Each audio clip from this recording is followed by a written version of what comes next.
nagkakasakit kaya mahalaga na alagaan ang sarili at kalusugan. Ito ang mga katagang madalas nating naririnig sa ating mga magulang.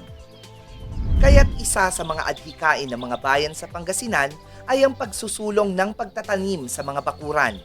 Hindi gamit ang iba't ibang kemikal, kundi sa natural na proseso. Ito ay ang organic farming. Mas malinis kaya't sigurado ang mas maayos, mas malusog at mas ligtas na pamumuhay. Sa panahon kasi ngayon kung saan nais ng marami ang mabilisang paggawa, may mga bagay na dapat pa ring pinag-iisipan lalo't malaki ang epekto sa katawan. Ang pagkain. Mahalaga na malaman natin kung saan nagmula ang ating kinakain, kung paano ito itinanim, kung anong mga sangkap ang dumaan sa bawat dahon, bunga at butil.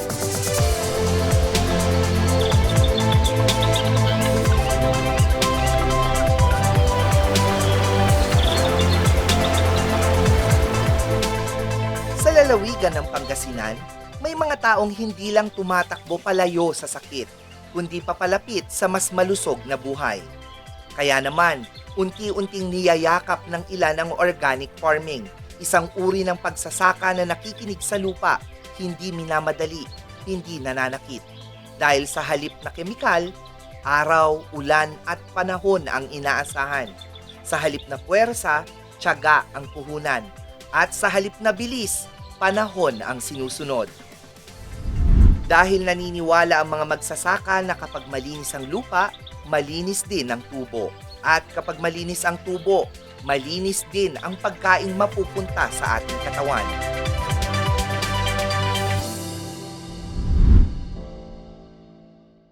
Sa bayan ng Natividad, may mga magsasakang araw-araw na nakikipag-usap sa lupa.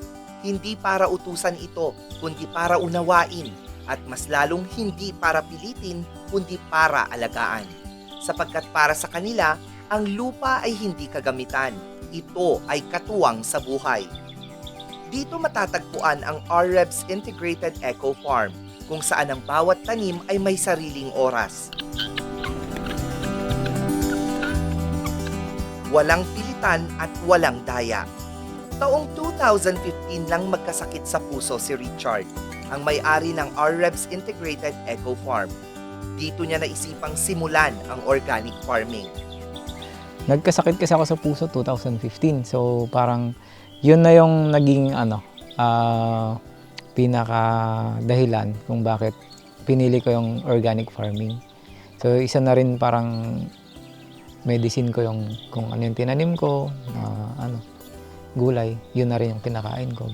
Galing ako sa chemical farming din, pero nakita ko nga yung effect ng mga lason na nailalagay sa mga gulay, ganun.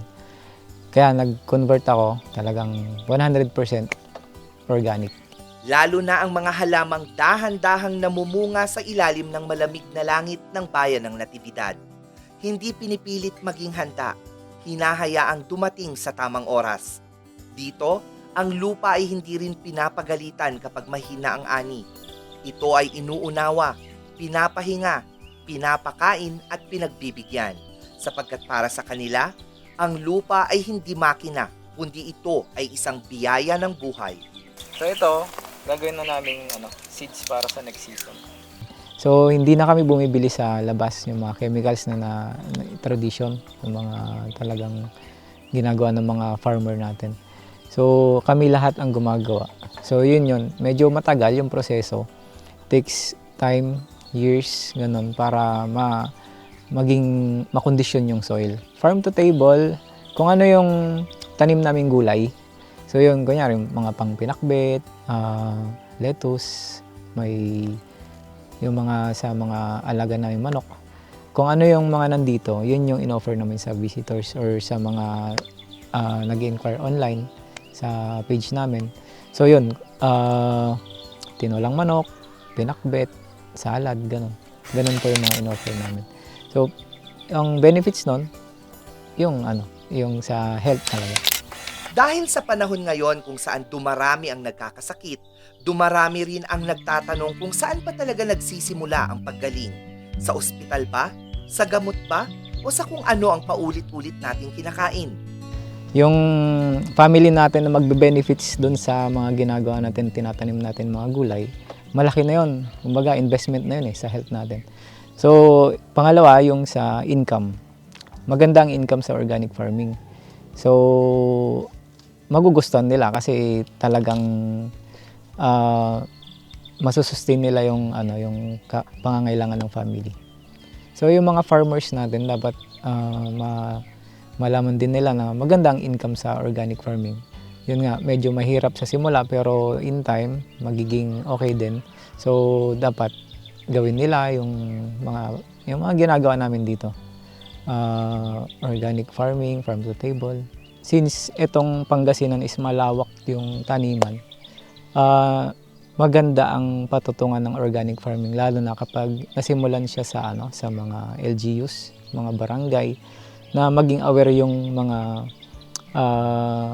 public officials para mai-insert or parang ma-explain nila yung benefits ng organic farming. Kumbaga magbe-benefits lahat in terms of health, income, families. Kasi kapag healthy ka, maganda yung bonding ng family and community. Masaya yung pagiging organic farming. At sa bawat hakbang sa pagitan ng mga taniman, mararamdaman ang katahimikan na parang dasal. Walang ingay ng makina, walang pagmamadali ng oras, tanging hangin, huni ng ibon at mga kamay na sanay sa paghawak ng lupa. Katulad ng paggaling, katulad ng pag-asa.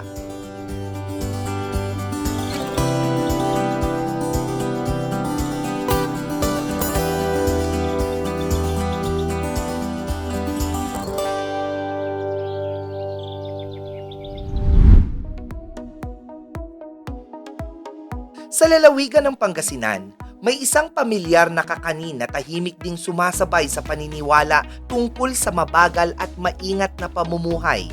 Ito ay ang tupig.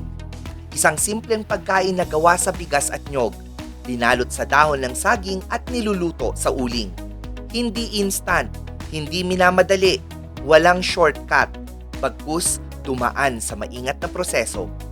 Isa ang pamilya ni Nanay Lydia mula sa bayan ng mga Tarom sa mga taon nang hindi humihinto sa paggawa ng tupig. 2 years pa yung bunso ko. Nagtupig na ako. Turo yun ng nanay ko. Sa kahirapan siguro ng buhay, naghanap sila ng pagkakakitaan. Ganun. Ako ang panganay sa amin. Kapag niluluto ang tupig, walang oras na sinusunod kundi apoy lang at pakiramdam. At sa bawat balot na binubuksan, may singaw ng kahapon. Parang paalala na bago tayo natutong magmadali, natuto muna tayong maghintay. At sa bawat kagat, hindi lang tamis ang nalalasahan kundi tiyaga. Ang tupig, lumipas man ang panahon, hanggang ngayon, patuloy pa rin itong tinatangkilik hindi lamang sa bayan ng mga Tarom, kundi sa iba pang karatid na bayan. Hindi po nabago ang timplada ng nanay ko. Kasi yun ang iniwan niyang salita bago namatay. Huwag niyong babaguhin ang timplada ng tupig. Yun ang sabi niya. Kahit na lumayo kami, alam namin yung timpla. Makakagawa kami kung gusto namin gumawa ng ganito. Kaso nga lang, mahirap kasi nga, yung mga gamit, yung mga dati-dati pa, hindi po pwedeng, kagaya nung bayuan. So, diba, wala namang ganun sa ibang kuwan. Ang tupig ang kanilang naging sandigan, ang naging hanap buhay, ang naging katuwang sa hirap at ginhawa ng buhay. Maligaya ako, hanap buhay ako. So, papasa ko na rin dito sa mga ito. Yan, natulad na rin yan, panganay ko yan. Diyan. Masaya. May hanap buhay din sila pag ako nawala na. Yung nakakagawa ako ng tirahan ko, yun. Yung nakakatulong ako sa ibang tao na siyempre magtatrabaho sila sa akin, di uupahan ko sila. Ganon. Yun lang natutulong ko naman. Ako Nang tunti napintas nga biyag. Nang tunti napintas nga biyag. Hanggat kaya, itutuloy. Ganun. Kasi malaking bagay to eh. Kumbaga, legacy na nila to eh. Kaya, hanggat kaya namin, itutuloy namin. Hanggat may mga kasama kami na gagawa. Kasi hindi naman pwedeng iisa, dadalawang tao ang gagawa nito. Sa totoo lang ito, ang hirap gawin. Kaso nga lang, syempre no choice kami. Hanap buhay. Ito yung malaking tulong sa amin ito. Syempre proud kami. Proud kami kasi nga naituloy namin yung naumpisahan ng lola ko. Kumbaga, ito lang, nung wala na sila. Pero nung buong Pangasinan na hanggang parang buong buong Luzon eh. Kilala na yung tupig. Adi, masaya po kasi nabigyan din po kami ng hanap buhay. Kasi nung panahon na yun, wala din kaming hanap buhay. Then, kasama namin, tinutulungan namin sila. Parang ako yung taga-balot nila. Tapos yung asawa ko taga-ihaw. Then, nung malakas, wala silang maibigay. Sabi ng lola ko sa akin, gumawa ka na ng sarili mo. Alam mo na rin ang timpla dahil naturuan din naman na po. Salamat. Maraming salamat at nabigyan kami ng pagkakataon magkaroon ng hanap buhay na itinabuhay po namin ng pati sa pag-aaral ng mga anak namin. May isa akong napatapos na nandiyan nagtatrabaho na, yung isa nasa ibang bansa, tulungan talaga. Pagka may isang wala sa amin, may mga pagpupuhanan kaming mga kapitbahay. Kasi pagka naubusan kami rito, kukuha kami dyan, kukuha kami doon. Pag naubusan sila dyan, direkta pupunta sila. Para sa pamilya ni Nanay Lydia, hindi lamang isang simpleng trabahong nakasanayan ang paggawa ng tupig, kundi parte ng kanilang pagkakakilanlan, isang kabuhayang patuloy na nagbubuklod sa kanilang munting pamilya.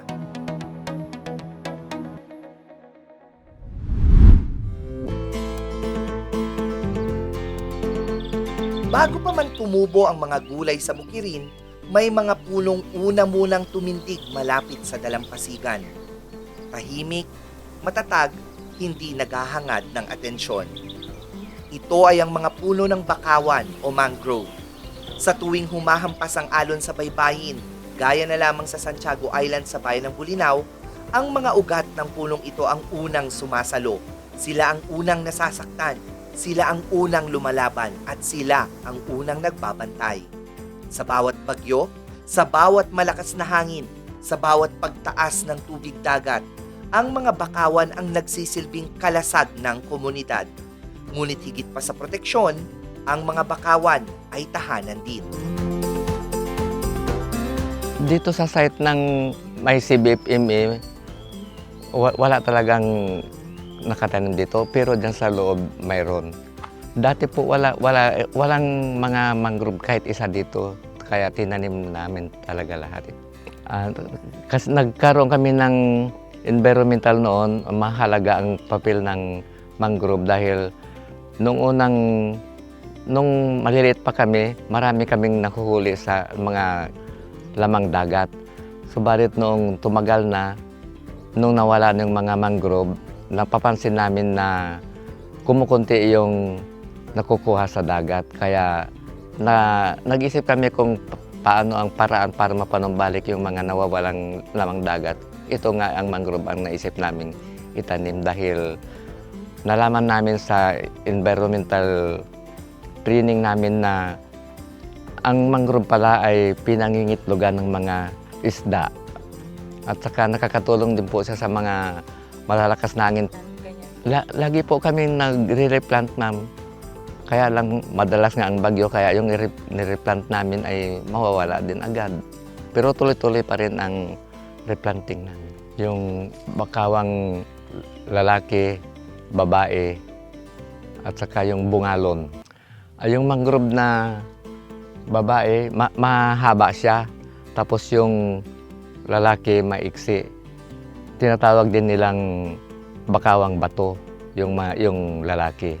Sorry po. Naglalaan kami ng oras para kahit isang oras dito kami kasi kung minsan maraming mga bata at saka mayroong din mga pasaway din na nangingisda dyan sa looban po ng mangrove area. Kung minsan mayroong matigas ang ulo na dumadaan dyan maglamba-lambat pero pag sinasabihan mo, umaalis naman sila. Ganun po kasi bawal nga po yan kasi protected area po siya. Sabay na po yung maglinis, gano'n, tsaka i-monitor po yung dyan sa dagat, yung mga tanim, kung may yung mga kalat-kalat na mga basura, natanggal po namin para hindi mamatay yung tanim. Linalagyan namin binabakuran namin yan, tapos pag may namatay, nagre-replant kami, gano'n po.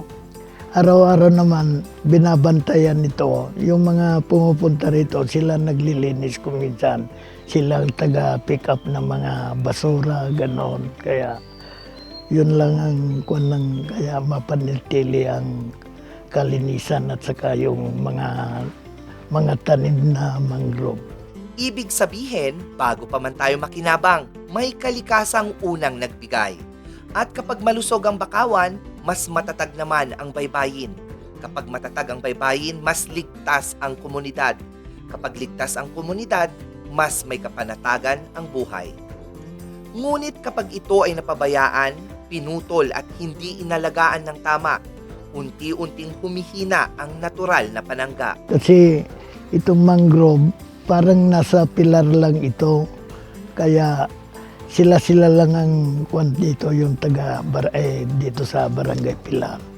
Yung talagang inalagaan ng mga samahan kasi ng Samaka. Kaya ito nabubuhay dahil may bantay nga, may taga-alaga ng mga puno ng mga yung bagong itinatanim. May galing naman sa taas na tumutulong din na nagbibigay din ng financial, ganun. Kaya parang mai-continue nila yung pang-aalagaan na itong mga mangrove. Karating na barangay, kung minsan pumupunta sila rito, tinitingnan yung ng mangrove para baka magaya nila, ganon, yung magtatanim naman sila ng nila sa tabing dagat para may proteksyon naman yung dito sa gilid ng tubig.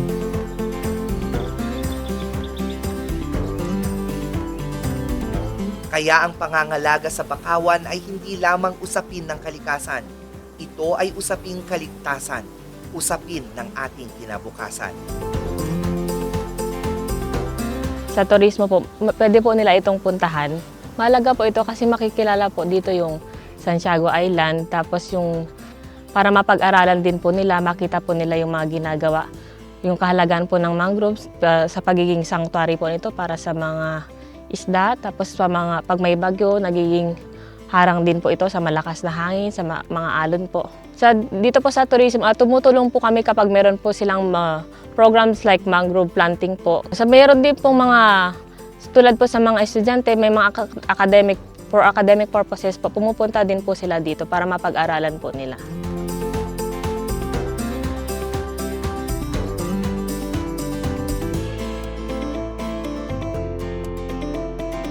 Tulad ng ating katawan, ang kalikasan ay may kakayahang magpagaling kung ito ay maaalagaan ng tama.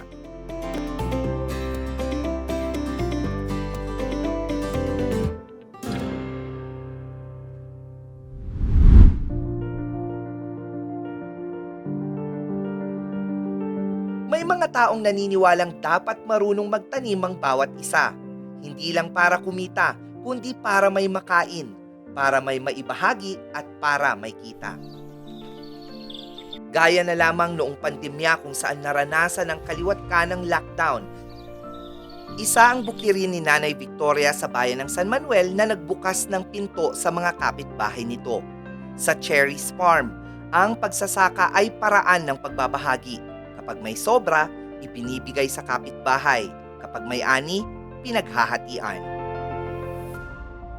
Kasi walang magawa kawawa na yung mga tao, kaya yung nangangailangan, binibigyan po namin din para mabuhay din kasi hindi sila makatrabaho. Kasi ano, yung mga magulang namin, ano, talagang magsasaka po. Eh, nung mga bata kami, dinadala po kami sa ano, mga bukid. Kaya doon ako ano ng experience yung pagtatanim po.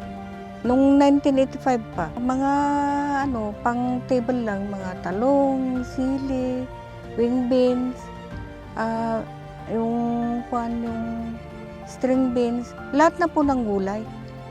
Dapat marunong ka yung ano ng gulay kasi pag hindi ka marunong, sayang lang po. Yung pagtanim mo ng gulay, dapat marunong kayong pagpili ng mga ano, yung variety na itanim at saka yung buwan na magtanim ng gulay, dapat marunong ka rin. Kasi pag yung kamatis, pag ulan ng ulan, mahirap mag-alaga po.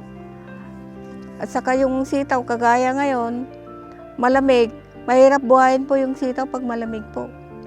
Kaya pinipili lang namin yung variety na itinatanim namin. Pagtatanim namin sa gulay, para makalibre ng pagkain, makashare din sa mga kapitbahay namin. Maganda po yung gulay kasi bukod sa may income ka, ano pa, libre pa yung pagkain.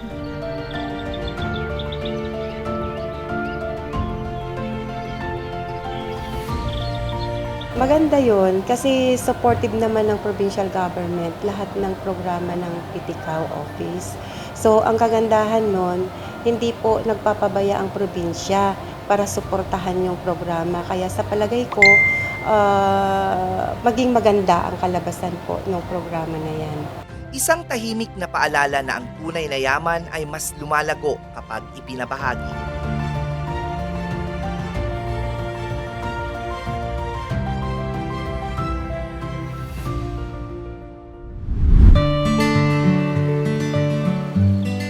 Sa Marias Lunti ang bukid na matatagpuan din sa bayan ng Natividad, ang pagsasaka ay naging pag-asa sa gitna ng pagsubok. Para kay April, ang bukiring ito ay hindi lamang lugar ng pagtatanim. Ito ay kanyang naging sandigan sa panahong ang katawan ay nanghihina at ang loob ay sinusubok. Bilang isang breast cancer survivor, hinarap niya ang mga panahong puno ng takot, pagod at hindi tiyak na bukas. Ngunit sa halip na sumuko, pinili niyang bumalik sa lupa, pinili niyang magtanim, pinili niyang ipagpatuloy ang buhay. I had cancer 2014 to 2015 and then I need to keep my body healthy. Sa bawat punlang itinatanim, tila may kasamang panalangin. Sa bawat dahong tumutubo, may kasamang pag-asa. At sa bawat ani, may paalala na ang buhay kahit minsang masugatan ay may kakayahang muling umusbong. Ngayon, ang Marias Lunti ang bukid ay isa ng accredited agritourism site. Isang lugar kung saan maaaring matuto ang mga bisita tungkol sa tamang pagtatanim, organic farming at kahalagahan ng ligtas at sariwang pagkain. Nagsimula kami sa organic farming. Una, naging learning site for agriculture ito noong 2021. Nung pandemic kasi na ganyan, naging cutting facility ito ng mask. Dahil doon, pumunta dito yung provincial director ng DTI para kumuha ng mga materials na tatahiin ng mga mananahin nila para may pagkakapirahan ng mga tao. Alam natin noon na walang makalabas, ganyan. So sabi niya, may potential tong farm nyo, tong fish pan nyo, tsaka yung rice field ninyo. Subukan mong gawin to na learning site for agriculture kasi para sa food security. And then, nung pandemic nga, doon, nagpunta kami sa ATI, nag-training ako doon para maging lady farmer. And buhat noon, nung naging na-accredit ito as learning site for agriculture, sumali kami sa mga summit, food summit, mga ganyan, mga product summit ng government, ng DTI. Then, napansin din ito ng Department of Tourism. Kaya, inaccredit nila as agri-tourism site. Ito, edible flower. Ito naman parang may gata siya pag kinain mo. Dito, ang mga gulay na makikita ay siya ring pipitasin. Walang daya, walang tago. Kung ano ang itinanim, iyon ang inaani. Isang bukiring bukas hindi lamang sa mata, kundi sa konsensya. Kung organic kasi, less yung gastos mo kasi ikaw yung gumagawa nga ng mga ilalagay mo, no? Etong mga tinanim namin ngayon, eto ay pag naani siya, pwede namin siyang ibenta na itatanim din ng mga ibang magsasaka para makatulong din kami na para maparami yung mga variety na ganyan. Yung mga gulay na nandito, yun yung pipitasin. Pag organic kasi na ganyan, syempre very safe siya sa katawan natin. At least nasasabi mo sa sarili mo na safe yung kinakain ko. Wala tong chemical at tatagal ang buhay ko dito, parang ganon. Kaya maganda na mag-organic tayo. Kung mahal mo ang kapitbahay mo at ang nasa komunidad mo, dapat organic na pagkain ang kinakain nila. Para kay Binibining April, ang pagsasaka ay naging paraan ng paghilom, hindi lamang ng katawan, kundi pati ng puso at isipan. Isang tahimik na patunay na kapag mahal mo ang ginagawa mo, kahit mabagal ang simula, may mararating, may patutunguhan. At minsan, ang pag-asa ay hindi dumarating bilang himala. Minsan, ito ay dumarating bilang isang maliit na binhi na kailangan lang alagaan araw-araw.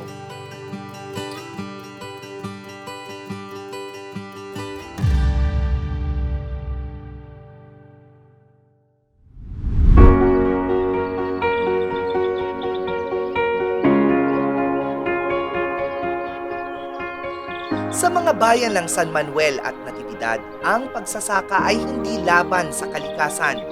Ito ay pakikipagkasundo at isang paalala na hindi lahat ng biyaya ay binibili at hindi lahat ng mahalaga ay mabilis makuha. May mga bagay na itinatanim muna, inaalagaan, pinagdarasal at saka lamang inaani. Siguro bigyan nila ng pansin yung mga potentials na gumagawa na talaga ng ganitong mga advocacy. Sana andun yung support lagi in terms of financial, in terms of marketing, lahat po. Siguro mas itap nila kung sino yung mga nasa paligid ng gumagawa nila. Dapat marunong ka rin na magtanim ng gulay kasi hindi ka nalalabas na bibili. Tapos libre pa yung kainin. Maiyan mo na rin yung mga kapitbahay namin. Pag merong pagkakataon, huwag kang magpapalampas. Napaka-importante kasi mahal mo yung ginagawa. Parang eto lang yung nagawa ko sa sarili ko na sa lahat ng nakikita nyo dito, ako to. Walang nagsisimula na nasa taas ka kaagad.